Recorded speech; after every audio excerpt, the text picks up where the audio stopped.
What's up, my people? MGM back in the house here. Follow-up video on the pre-session 0 list I was talking about and why GMs should really choose what they will and won't do immediately and make sure that players know that immediately. So this is my personal tabletop horror story to illustrate that point, and this is more going to be for GMs and pointing out more my faults here. In this story, I'm going to tell the tale of Blake and Sarah. I've changed their names, of course, on purpose. And I want to look at this from a self-reflection point of view. That is, I want to focus where I made the mistakes and how I almost immediately took the wrong approach. And that actually made my players suffer. And I don't want to do that to my players ever again. This taught me that lesson very hard, and I'm hoping that, you know, if you hear this, that you will avoid making this same mistake or a few mistakes that I made, and keep your other players in mind first before any new people that come into your game. Now, that being said, Blake, if you ever see this, you ever hear this, I don't care what kind of rumors you may or may not be spreading about me. Know this right away. You're an asshole, dude. You're a real dick. I feel sorry for Sarah, and I feel sorry for the people that have to deal with you in general. However, that being said, I still hope you found a table out there where you can have fun the way that you want to have fun. All right? Let's get into the story here a little bit. Now, it started, I want to say, just before 2020. This campaign went on for a few months. I don't remember the exact length, but it was longer than it should have happened. That's for sure. I had posted on a looking for table group or board that I either don't have or doesn't exist anymore, or both, I'm not sure. But I remember I was posting it on some looking for group where I was like looking for players. And Blake had approached me and said that he and his girlfriend were interested in playing. So of course I was like, yeah, you know, come on board, let's play. So this is before I had that list of things that I just wouldn't do. Although I already had those things in my mind, I never really, you know, sat down and wrote it out and made it very clear. I was also playing 5th edition Dungeons & Dragons at the time still. So a lot of the references to classes and stuff will be from that, of course. I think it started off on the wrong foot. You know, we were creating characters. Sarah actually made great characters, and she's a great role player and makes fun characters that actually are characters. You know, they have their own personalities and oftentimes even their own voices. So Sarah, you're a great player. I'm sorry for you getting mixed up with Blake, but you're a great player. And if you ever leave that dick, please come back and talk to me. I would love to have you join my table again. You're a lot of fun. Anyway, Blake, however, let's just say that I feel this is a tabletop horror story because he just is so cliche in his edgelordness. It's almost scary. I mean, it's pretty bad. Okay. I'm not going to get too much into his particular behaviors, but I'll talk about a few specific things as we go here. One of them was like right away, he wanted multi-classing and PvP. He wanted to be connected with a lot of wealth. And I let the character start at level 3 because level 3 is where you really get your class stuff in 5th edition, I felt. So let him start at level 3. But the backstory and wealth and family connections he had for a level 3 character was extensive, let's just say. And, you know, if I were to put my foot down right away here and said, I don't do multi-classing, I don't do player versus player, that might have changed everything right off the bat. And I didn't do that there. And the edgelord red flags were so many and right in your face right away. It's almost like it hit you over the head. Like that, this guy can't be real. You know, like this isn't a real thing. He's probably just messing around, something like that. But it was almost unbelievable, surreal in a way, you know. His character, essentially, the build he wanted to create was a Soarlock. And a lot of you that know a lot about power builds and min-maxers, which he absolutely was a min-maxer, you'll know what a Soarlock is in 5th edition Dungeons & Dragons. But basically, it's a multi-class that a lot of those types of players go for because you can gain a great deal of power within a short amount of time, right? So I'm going to play this Soarlock. which basically, if you want to break it down, was a very powerful not Jedi from a wealthy and important family. That's what he wanted. And again, I get it, the edgelord, red flags in the face. But I had this idea, at least in the very beginning, I had the idea, well, you know what? Maybe if I give them all like a lot of power and allow them to play a very powerful game where they do feel like those superheroes, that they'd have a lot of fun. So that's essentially what I did, is I created a game where everybody was going to be super powerful. So not only did I give him all this powerful stuff and the ability to multi-class and all that, but I did the same for everybody, the players and NPCs alike. So there was a lot of magic in this particular game. This was a very high magic game, which is very different to what I usually play. I usually play a lower magic game where magic can be dangerous and is looked upon not necessarily fairly in all the places that you may go. But this was where it was very high fantasy, lots of magic, where magic was even done on a mundane level, as in regular households used minor magic even for like growing their plants or helping cook or wash the dishes or something. Something high fantasy like that, where magic permeated everything in society and was widely accepted. That's a little bit different for me, but I thought, hey, why not? Let's let them be superheroes. Let's let them save the world. So it was definitely against a world threat. Now, one of the things that he wanted to do with this Sorlock character is, of course, he has to be a warlock. When you're a warlock, you have to pick a patron. Now, for context, in my game, warlocks always pay a price for taking power. And it's not necessarily done by the patron, but can be. And it's not necessarily just the patron calling upon them to do it. That's not what it is. Like, usually they'll pay in some way. And usually it could be a loss of attribute, something that makes things difficult for them in general, causes them to make difficult choices, possibly betray the party, finding rare things that take you on adventures that take you away from they usually have to pay some kind of price. A lot of times it will be a physical price they have to pay. Like, they might have to roll on a table where they may get like the gaping maw in the stomach, or like a deformity somewhere or something like that. These are the prices for being a warlock. Something that I have included in my games since very early on. He decided to start with the warlock, and with a very smarmy and almost triumphant attitude, decided he would choose a plane of dark existence to be his patron that he's taking power from. My first mistake, guys, and this is the big one, and the one that I really warned GMs against. This is just in life in general, but definitely as a GM. I let my ego get to the best of me here, because his cocky and smarmy attitude made me feel like he was challenging me as a GM, and as if he wanted to destroy my world and or game. And I went game on with it, and that was my mistake. And granted, I'll probably giggle at a couple things, but that was a mistake. Okay, I'm honestly calling myself out for letting my ego take over here and not thinking of my players first. And GMs, don't ever do this, please. But I have to be honest about the story. I have to point out where I was wrong, because that's really what this story is about. It's about me being wrong, right? If I would have stuck to my guns and said that no multi-classing, no player versus player, I think that might have done me so much better, because my players suffered the most for all of this. And again, thank you so much, my players. Love you guys. Thank you for not leaving me. And you probably should have, but thank you for not leaving me. Wanting to play this Sorlock character, he fell under the warlock rule I was just telling you about. And on top of, having the warlock, I was doing this magical point system that allowed for basically twice the amount of magic that the typical 5e Dungeons and Dragons rules allows for.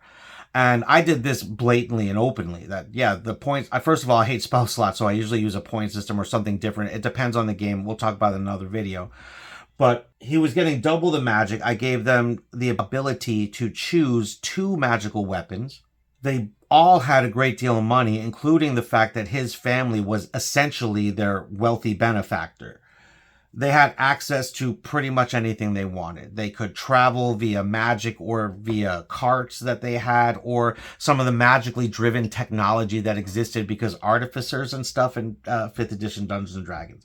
So, you know, this was a high fantasy, very magical world. They could get around very easily. They had a lot of connections, a lot of wealth, a lot of power, but they were going to need to save the world. So it would all come in handy, essentially, was the way I was looking at it. Ironically, all that power and giving all that power was almost my second big mistake, right? Because by doing all of that, Blake just decided it wasn't enough, and he consistently wanted more and more and more, and the constant whining and complaining, wanting more magic items, wanting more ways to get magic, wanting ways to get all the short rests because of warlocks getting the short rest, spell point gain again.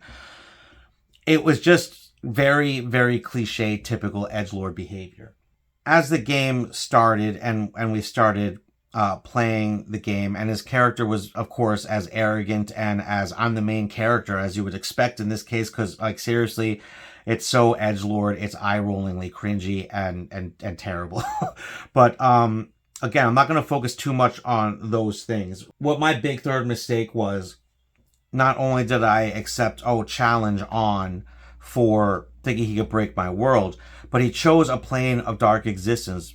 In my mind, not only was he trying to find a loophole in my little system there, which again, that was my ego talking, but up to this point, as the game went on, in just personal interactions with him, he became one of those guys, or showed himself to be one of those guys, that was definitely not a racist or misogynist, but absolutely were those things, or absolutely was those things, and no matter how much he tried to hide it, that was an absolute truth. So I already had it in for him, and because of these things, I came up with a plan. So my plan was his character was going to pay through the attempting to corrupt his mind, to cause him to go mad, or at the very least corrupt him in a way that couldn't be fixed. The way I was doing this was using the theme that he chose. So he chose a dark plane of existence. To me, that automatically spelled out Lovecraftian horror all the way. And I thought that fit that very well. Now, here's the part that comes in where I was being maybe a little maniacal. Well, let's face it, I was being maniacal because I was being kind of a dick here myself, right? I knew that anything that had to do with tentacles or anything like that would bother the heck out of Blake. Now, don't ask me how I knew that. I just did. I knew it would bug him. I knew that it would get to him. So that's what I did. He would randomly have times where a body part would either sprout a tentacle or would become a tentacle in his mind. Now, at the time, he didn't know it was in his mind. He thought it was really happening. But that was going to be the eventual story uncovering, was like, oh no, it's all in my mind, and the dark plane is trying to take over my mind and cause me to go mad. And maybe could have found a way to break the tie from there, but it never got to that point. But that's what I did. And deep down, I knew it would get to him. I knew it would. So like one time I even had a beard of small tentacles pop up out of nowhere, and his character even ran to hide so nobody would see it, even though nobody else could really see it. This dark plane, Lovecraftian horror stuff, I thought it went together really well, but at the same time, I knew it would get to him. I really was trying to evoke this a feeling of terror and lack of control, you know, like you're spiraling down. And at the same time, I was kind of enjoying the fact that I think it would creep him out in a way that nothing else really would.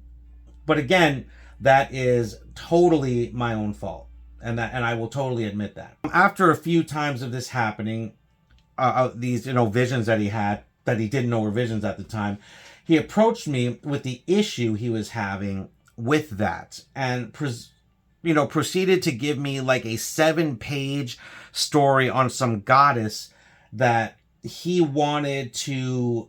I didn't read the whole thing, honestly, so I'm just paraphrasing the bit that I skimmed here. Essentially, it was some kind of neutral goddess that wanted to enlist him as a reluctant assassin. he basically wanted to turn his character into the brooding loner assassin that he always wanted him to be. Now, at this point, I felt he was taking quite a few liberties in my world by creating an entire god and like adding in a lot of stuff that kind of messed with the pantheons in my world. And where I enjoy players adding to my world in multiple ways, it's usually in ways that I ask them to, and I definitely never asked for this. So I felt he was taking more liberties than I would usually let anybody take. On top of that, he had been consistently inconsiderate to the other players. He used PvP as a way to kill the PCs he didn't like, and he always employed his favorite tactic of digging super deep holes and letting them pitfall into them by rolling super low on investigation checks as they fall into holes 100 feet deep and die. It was very frustrating. And, you know, he was trying to do this to almost anybody that he didn't like or didn't feel was on his team or whatever it was he felt he needed to use at the time. On top of that, he would consistently, out of character, try to force his political views on us, and again pointing out he was clearly a misogynist racist who was not that, of course. And again, sorry, Sarah, you're a great player, and I hope better for you. I hope you found somebody better. I really do. He didn't even take time to notice that the other warlocks in the game also had their own hardships. And admittedly, the hardships that warlocks face in my games are slightly harder than the ones you'll find in 5th edition. And I felt that because in my world, especially in a high magic world where, you know, high accomplished wizards and even sorcerers that have lasted a long time get a lot of respect, you know, that the warlocks who take power were actually very disrespected in the world, and they also pay a price. And that was actually part of the main conflict of the story, was the rise of the warlocks, and then the mages who were going to bring about other things that would actually end up ending the world. So, and that's just how that was coming about. But they all had their hardships, and he was completely not noticing that, and didn't take time to, nor did he care.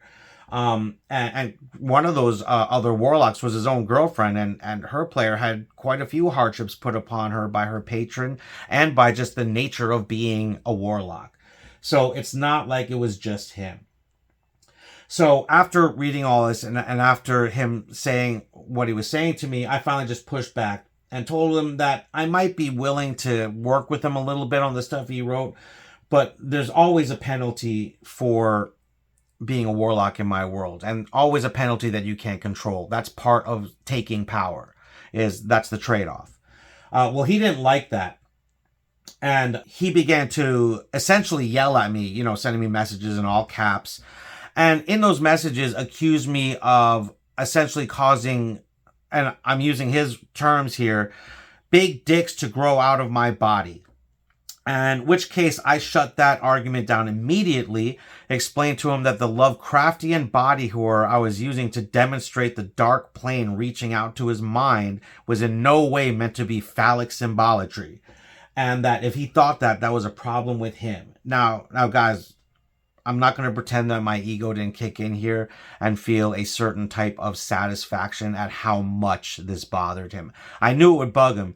I really didn't think it would bother him as much as it did. Like, he was passionately upset by it.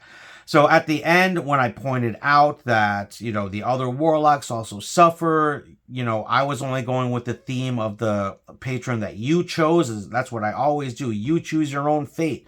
The patron you choose is how you get your, you know, negatives on the warlock. You know, it's your hardships on the warlock depends on the patron that you choose. He chose a plane of dark existence, essentially. That's what I went with. That's what he paid. He didn't like that. I finally got to the point where I said, hey, listen, you don't have to play the game. If you don't like it, you can leave. And as I was typing out the sentence, basically, and as a matter of fact, why don't you just leave my game? Thanks anyway, and send it. He had left the server and blocked all of us, and I never heard from him again. I spoke to Sarah very briefly and said, I know it's probably not going to happen, but you're still welcome to play. And of course, she left, but under amicable terms. And that's how that story ended. And again, I know I'm skipping over a lot. There's a lot of things that happened over the months that Blake did that were really messed up and basically pissed off just about every single individual player in my group and myself. But the following session, after they left, his character basically turned into the tentacle beast that he hated so much. But it was also very weak and hungry. And after killing Sarah's character, sorry, Sarah, I had to do it. It just felt like the thing I had to do. The party actually killed him off in a pretty unceremonious way, and they moved on with the campaign and actually ended up saving the world, but only temporarily. But that's for another day, maybe. What are my thoughts about this? I think I've been pretty upfront from the beginning, and I want to continue that. I was wrong here. This was my fault. All right? Blake's an asshole. Totally. Total dick, and I won't deny that. But it was my fault for not putting my foot down right away. It was my fault for not having very strict guidelines about what I will and will not allow. It was my fault for thinking about the one player over all the other players and basically almost feeding into his ego by trying to fulfill my own. And that was my bad. So that's where I was the dick, right? Blake, you're an asshole still, but I was kind of a jerk there, and I'm going to admit that. And that's something that I have not since done again, but I usually only bring people on a trial basis unless they're friends that I already have. So that's why I recommend what I did in the previous video about the pre-session 0. Write down the stuff that you will and won't do, and make sure players know that before session 0 even starts. Just make that known right away. If they have a problem with those things, kindly ask them to leave your game and avoid the problem. Don't allow your ego to get in the way, because your other players, the ones that actually show up, that want to play in your world, that want to play the game that you are running, they're the ones that suffer. They're the ones that pay for it. And it all turns out for nothing. Now, the one thing we did take from it all is it's kind of a running gag in our group when we come across the edgelord type NPCs of who it really is. But beyond that, we've of course completely left that stuff behind. We have introduced some great players into the group since then that get along with my party well. And again, my players, I love you guys. I'm also lucky enough to be in a group of a bunch of people that also want to GM. So I get to play games as well as GM them. So thank you guys for that as well. The lessons I learned: no ego. Stop letting my ego be the one that thinks about how a game works or the players. It's all about the story that's being told through them, through the world that you create, if you are creating a world, or the world that you're using if you use pre-existing worlds. Either way, it's about those stories that are created by the situations that you as a GM put them in and what they do to solve those situations if they choose to. I also learned that the adversarial style of GMing is definitely not for me. I do not enjoy playing that way. Again, I don't mind playing difficult NPCs and playing them the way that they would want to destroy a party. But me as the GM, I'm still cheering for the party, even when I'm trying to take them out with those hard NPCs, because I just don't think that adversarial GMing is the way to go. I think when that happens, either the GM or the party are not having fun. And when that's happening, I don't think you're playing for the right reason. Personally, at least not as far as my channel goes, because the slogan of my channel is you got to play for fun first, right? So if that's the case, if one or the other isn't having fun, I don't feel that's the way that the game should be played. I don't think that's what is meant to be played. I also learned that I need to stand my ground when it comes to no PvP and no multi-classing. I feel PvP is stupid in a game that's by nature supposed to be collaborative. If the game is by nature not supposed to be, then fine, have at it. But most tabletop games, no matter what genre, have at least some central idea that you're a group of people that are getting together for a common goal, and that you will have to, at the very least, get along with each other and treat each other well to get through that. That's what I believe. Again, conflict is okay, but straight up murder, no, I'm not down with that. Also with multi-classing, guys, if people want to multi-class that much, just get a game, a classless system where they can build the people they want. All right, I'll showcase a couple of those on the channel as we go on, but seriously, if you need to multi-class that bad, then just go play a classless system, build the characters you want, and as a GM, if you want them to be super powerful, just give them more stuff than they usually get. I did that and didn't really like it a lot, but at the same time, I felt that by giving them so much power and wealth and magic items, that they realized that they had so much they didn't even know what to do with it. And for the players that actually cared about playing the game, that was a disappointment to them. To the one player that was power hungry and wanted to essentially rule the world in his own way, he just constantly asked for more and more and more power. The last thing I learned as I was reflecting on it was how much my players actually suffered. And that's what really caused me to say, I need to nip this in the bud before it starts and not let it happen again. I'm very blessed that my group remained with me and we've been able to add on other players since then. Now, a couple people have left, and mostly for, job/schooling reasons. And of course, we miss them being in our party, but we've been able to add on some other people that have been excellent additions to the party, and if any of those others ever want to come back and mingle in with the party again, they'll fit perfectly fine, very seamlessly, and I'm very blessed to have that as well.